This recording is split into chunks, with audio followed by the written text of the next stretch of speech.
اعوذ باللہ من الشیطان الرجیم بسم اللہ الرحمن الرحیم الصلاۃ والسلام علیک یا رسول اللہ صلی اللہ علیہ وآلہ وسلم۔ السلام علیکم رحمۃ اللہ وبرکاتہ۔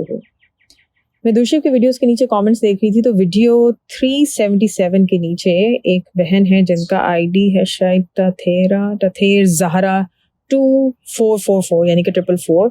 انہوں نے دوسری بہن کو زیبا آفرین کو کامنٹ لکھا کہ سس میں بھی درود ابراہیم پڑھتی ہوں لیکن مجھے درود پاک کا فیض نہیں مل رہا۔ اچھا، یہ کامنٹ پڑھ کے تھوڑا سا میں حیران بھی ہوئی اور پھر مجھے سمجھ آئی کہ یہ پچھلے کچھ دنوں سے جو لوگ مسلسل میسج کر رہے ہیں کہ ہم کیا کریں، ہمیں درود پاک کا فیض نہیں مل رہا، یہ ہو کیا رہا ہے۔ ایکچولی ویڈیو میں نے بھی دیکھی تھی، مسلم بلیف کی جو سسٹر ہیں حمیرہ، انہوں نے ایک ویڈیو لگائی تھی جس میں انہوں نے کہا کہ آپ 1.25 لاکھ درود شریف پڑھنے کی منت مانیں کہ آپ یہ خالص حضور صلی اللہ علیہ وسلم کی محبت میں یہ درود شریف پڑھیں گے، اپنی کسی غرض یا اس کے لیے درود شریف نہیں پڑھیں گے، جو بہت ہی زبردست بات ہے۔ دیکھیں بیسیکلی تو ہمیں درود شریف حضور پاک صلی اللہ علیہ وسلم کی محبت میں پڑھنا چاہیے۔ اور درود شریف آپ کو کیوں پڑھنا چاہیے؟ اللہ تعالیٰ نے آپ کو حکم دیا ہے، آپ سورہ احزاب کی جو آیت ہے اس کو پڑھیں تو اللہ تعالیٰ نے کیا کہا ہے کہ اے ایمان والو، اللہ اور اس کے فرشتے درود پاک بھیجتے ہیں آپ صلی اللہ علیہ وسلم پہ، تم بھی درود بھیجو اور سلام بھیجو، خوب سلام بھیجو۔ تو اللہ تعالیٰ نے آپ کو، ہم سب اگر ہم ایمان رکھتے ہیں تو ہم سب ایمان والوں کو اس درود پڑھنے کا حکم دیا ہے، سلام بھیجنے کا حکم دیا ہے۔ جس طرح ہمارے لیے باقی حکم ہے، باقی فرائض ہیں، اس طرح یہ بھی ایک حکم ہے، اس سے کوئی بھی انکار نہیں کر سکتا۔ اب بات آ جاتی ہے کہ درود شریف کا فیض کیا ہے۔ اچھا، سب سے پہلے ہم اس کو احادیث کی روشنی میں دیکھتے ہیں۔ درود شریف کے متعلق بہت مشہور 40 یا اس سے بھی زیادہ کچھ احادیث ہیں، اور اگر ہم ان کو آپ پڑھیں، ٹھیک ہے، میں 40 کی 40 احادیث تو آپ کو نہیں سناؤں گی، آپ انہیں گوگل بھی کر سکتے ہیں، تو آپ کو معلوم ہوگا کہ حضور پاک صلی اللہ علیہ وسلم نے فرمایا کہ جو مجھ پر ایک بار درود پڑھتا ہے اللہ تعالیٰ اس پہ 10 رحمتیں نازل کرتے ہیں، جو سب سے زیادہ درود پاک پڑھے گا وہ قیامت کے دن میرے سب سے نزدیک ہوگا۔ اس سے بڑھ کے اور کیا فیض ہوگا درود پاک کا۔ پھر آپ کے نامہ اعمال میں 10 نیکیاں لکھی جاتی ہیں، 10 گناہ معاف ہوتے ہیں۔ اسی طرح جو حضور صلی اللہ علیہ وسلم پر ایک مرتبہ سلام بھیجتا ہے اس پر 10 مرتبہ سلامتی بھیجی جاتی ہے۔ دعا کے اول و آخر میں درود پاک پڑھیں گے تو دعا قبول ہوگی، 10 درجات بلند ہوں گے، رحمتیں نازل ہوں گی۔ اسی طرح ایک حدیث شریف میں ہے کہ جس نے رسول پاک صلی اللہ علیہ وسلم پہ ایک بار درود پاک پڑھا اس پہ 10 رحمتیں نازل ہوں گی، اور جو 10 مرتبہ درود پاک پڑھے گا اس پہ 100 رحمتیں نازل ہوں گی، اور جو 100 مرتبہ روزانہ درود پاک پڑھے گا اللہ تعالیٰ اس کی دونوں آنکھوں کے درمیان لکھ دیتا ہے کہ یہ نفاق اور جہنم کی آگ سے آزاد ہے اور قیامت کے روز شہداء کے ساتھ رہے گا۔ پھر اسی طرح ایک حدیث شریف میں ہے کہ جو 50 بار درود پاک پڑھے گا قیامت کے دن حضور پاک صلی اللہ علیہ وسلم اس سے مصافحہ کریں گے، ٹھیک ہے۔ جو ایک دن میں 1000 مرتبہ درود پاک پڑھے گا وہ اس وقت تک نہیں مرے گا جب تک جنت میں اپنا مقام نہ دیکھ لے۔ اسی طرح ایک اور حدیث شریف میں حضور پاک صلی اللہ علیہ وسلم نے فرمایا کہ جس نے دن اور رات میں میری طرف شوق اور محبت کی وجہ سے 3 مرتبہ درود پاک پڑھا، اللہ تعالیٰ پر حق ہے کہ وہ اس کے اس دن اور اس رات کے گناہ بخش دے۔ اسی طرح جب آپ درود پاک پڑھتے ہیں تو آپ کا نام اور آپ کے والدین کا نام حضور صلی اللہ علیہ وسلم کی خدمت میں پیش کیا جاتا ہے۔ جمعے کے دن رسول پاک صلی اللہ علیہ وسلم آپ کا درود شریف خود سنتے ہیں، آپ کا چہرہ بھی حضور پاک صلی اللہ علیہ وسلم کے سامنے پیش کیا جاتا ہے۔ قیامت کے دن حضور صلی اللہ علیہ وسلم کی شفاعت ملے گی، قیامت کے دن آپ کو حضور صلی اللہ علیہ وسلم کی شفاعت مل جائے، اس سے بڑا اور کیا فیض ہو سکتا ہے؟ پلیز اگر کسی کے پاس اس کا جواب ہے تو بتائیں۔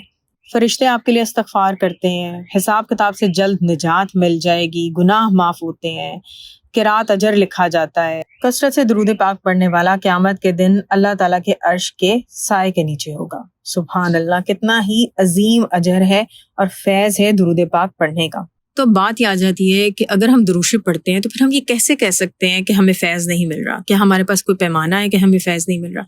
دیکھیں، اگر تو ہم یہ سوچیں کہ میں درود شریف پڑھ رہا ہوں یا پڑھ رہی ہوں اور مجھے باقی بہت سارے لوگوں کی طرح حضور صلی اللہ علیہ وسلم کی زیارت نہیں ہو رہی، مجھے مشاہدات نہیں نظر آ رہے، مجھے معجزات نظر نہیں آ رہے، مجھے جن نظر نہیں آ رہے، میری غیبی آنکھ نہیں کھل گئی، مجھے کشف حاصل نہیں ہوا، یا میری جو دنیاوی حاجات ہیں، قرضہ اترنے کی، رزق روزی، جو بھی حاجات ہیں وہ میری پوری نہیں ہو رہی، تو اس لیے مجھے فیض نہیں مل رہا۔ اگر یہ ہم فیض کی ڈیفینیشن بنائیں گے نا تو پھر ہمیں چاہیے کہ ہم اس ڈیفینیشن کو کمپیئر کریں جو احادیث میں فیض بیان کیے گئے ہیں، برکات بیان کی گئی ہیں درود شریف پڑھنے کی۔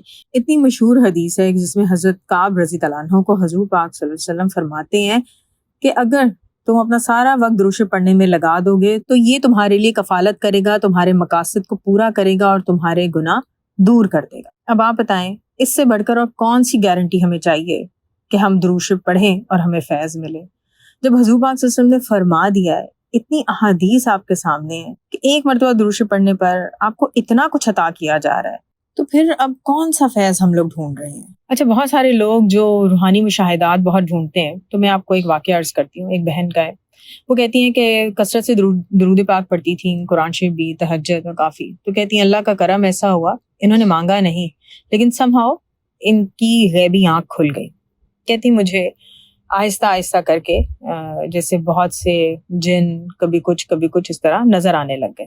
کہتی جو بات ہونے لگتی تھی مجھے پہلے خواب میں دکھا دی جاتی تھی. کسی کی شادی ہونے والی ہے مجھے خواب میں پہلے نظر آ جاتا تھا، کسی کی ڈیتھ ہونے والی ہے مجھے خواب میں پہلے نظر آ جاتا تھا. کہتی ہیں شروع میں تو میں کافی ان چیزوں کو دیکھ کر حیران ہوتی تھی، خوش ہوتی تھی، لیکن آہستہ آہستہ میری روٹین ڈسٹرب ہونے لگی. میں کہیں بیٹھی ہوتی تھی اور ایک دم میری آنکھوں کے سامنے کوئی پردہ آ جاتا تھا اور مجھے کچھ واقعہ نظر آ رہا ہوتا تھا. اب میں ایک جگہ پہ بیٹھی ہوں اور میرے آنکھوں کے سامنے کچھ اور ہی چل رہا ہے، تو میں اس بات پہ کیا کروں؟ جو میرے ساتھ لوگ موجود ہوتے تھے اکثر کوئی نوٹ کر لیتا تھا تو کہتا تھا ایسا لگتا ہے کہ پتہ نہیں تم کہاں تھی، تمہاری شکل پہ پریشانی کیوں ہے. اسی طرح جب خواب میں کسی کی موت واقع ہوتی دیکھ لیتی تھی تب پھر پریشان ہو جاتی تھی کہ کیا کروں، جس کی موت ہونے لگی ہے کیا اس کو جا کے بتاؤں، کیا اس کے گھر والوں کو بتاؤں، کیا وہ حیران ہو کہ مجھے دیکھیں گے نہیں. کہتی ہیں ایک بہت عجیب سا واقعہ ہوا. میرے ایک رشتہ دار تھے، ان کی موت کا مجھے خواب میں پہلے ہی بتا دیا گیا. میں نے ان کو نہ صرف ذکر کیا بلکہ ان کے گھر والوں کو بھی ذکر کیا، اس خیال سے کہ موت تو برحق ہے، سب کے لیے آنی ہے تو یہ تیاری کر لیں. لیکن ان کی ایک بہن نے مجھے کچھ اس طرح کے الفاظ میں بولا کہ تم کیوں میرے بھائی کو مارنے پر تلی ہو؟ اگر تمہاری کالی زبان سے بولی ہوئی بات پوری ہو گئی تو ساری زندگی تمہیں معاف نہیں کروں گی. یہ بہن کہتی ہیں کہ یہ بات مجھے ہلانے کے لیے کافی تھی. پھر میں نے اللہ تعالیٰ سے چپکے چپکے یہ درخواست کرنا شروع کی کہ اللہ تعالیٰ آپ کی عطا کردہ نعمت کی میں ناشکری نہیں کر رہی، لیکن مجھ میں ہمت نہیں ہے کہ میں اس نعمت کو سنبھال سکوں. اور الحمدللہ کہ پھر آہستہ آہستہ یہ تمام مشاہدات ختم ہوتے چلے گئے اور اب میں زیادہ سکون میں ہوں. اکثر آپ نے دیکھا ہے کہ ہم لوگوں کو بہت جستجو ہوتی ہے کہ جو بھی معلومات ہیں، جو ہونے والا ہے، جو ہوا تھا، ہمیں سب نظر آ جائے، ہمیں سب معلوم ہو جائے. لیکن یقین رکھیں بعض اوقات بے خبری جو ہے وہ بہت بڑی نعمت ثابت ہوتی ہے. ہمیں اس بات کا بھی شکر ادا کرنا چاہیے کہ جو ہم بہت ساری دعائیں مانگتے ہیں الحمدللہ کہ اللہ تعالیٰ نے وہ ساری کی ساری قبول نہیں کر لی. آپ کے ساتھ کتنے واقعات شیئر کیے ہیں کہ جس میں بہت سے بہن بھائیوں نے کہا کہ شکر ہے اس وقت مانگی دعا قبول نہیں ہوئی تھی، کیونکہ اگر وہ دعا پوری ہو جاتی تو پتہ نہیں آج ہم کس حال میں ہوتے. نعمتیں تو دیکھیں بہت ساری عطا ہو جاتی ہیں، بات آتی ہے اس کو سنبھالنے کی. ایک بزرگ تھے تو میں نے ان کو ایک دفعہ کہا کہ میرا دل چاہتا ہے میں آپ کے لیے دعا مانگوں، لیکن مجھے سمجھ نہیں آتی کہ میں آپ کے لیے کیا دعا مانگوں. تو انہوں نے کہا بیٹا آپ میرے لیے یہ دعا مانگا کریں کہ اللہ تعالیٰ نے جو مجھے عشق کی نعمت عطا کی ہے وہ سلامت رہے. یہ بالکل اسی طرح کی بات ہے کہ ایک دن ہم 10,000 مرتبہ درود شریف پڑھتے ہیں. اب آگے آپ کا چیلنج آتا ہے کہ کیا آپ روز 10,000 مرتبہ درود شریف پڑھ سکیں گے؟ نہ صرف 10,000 بلکہ اس تعداد میں دن بدن اضافہ کر سکیں گے. قصہ مختصر یہ ہے کہ درود شریف پڑھنے والوں کے لیے چاہے وہ اپنے حق میں دعا کریں یا نہ کریں، اللہ تعالیٰ بہترین کرتے ہیں، کیونکہ درود شریف پڑھنے والے پہ رحمتیں، برکتیں، سلامتی سب کچھ نازل ہوتا ہے. حضور پاک صلی اللہ علیہ وسلم کی نظروں میں آپ آ جاتے ہیں، اور اس سے بڑھ کے آپ کو کیا چاہیے؟ قیامت کے دن حضور پاک صلی اللہ علیہ وسلم کی شفاعت آپ کو حاصل ہوگی، اور اس سے بڑھ کے کیا چاہیے؟ تو درود شریف پڑھنے والے پر نظر کرم ہی نظر کرم ہے. دعا ہے کہ اللہ تعالیٰ ہم سب کو دنیا اور آخرت دونوں جہاں میں حضور صلی اللہ علیہ وسلم کی محبت اور قرب عطا کریں، ہر لمحے اور ہر پل میں حضور صلی اللہ علیہ وسلم کا دیدار نصیب کریں. آمین ثم آمین. الصلاۃ والسلام علیکہ یا رسول اللہ صلی اللہ علیہ وآلہ وسلم. السلام علیکم رحمۃ اللہ وبرکاتہ.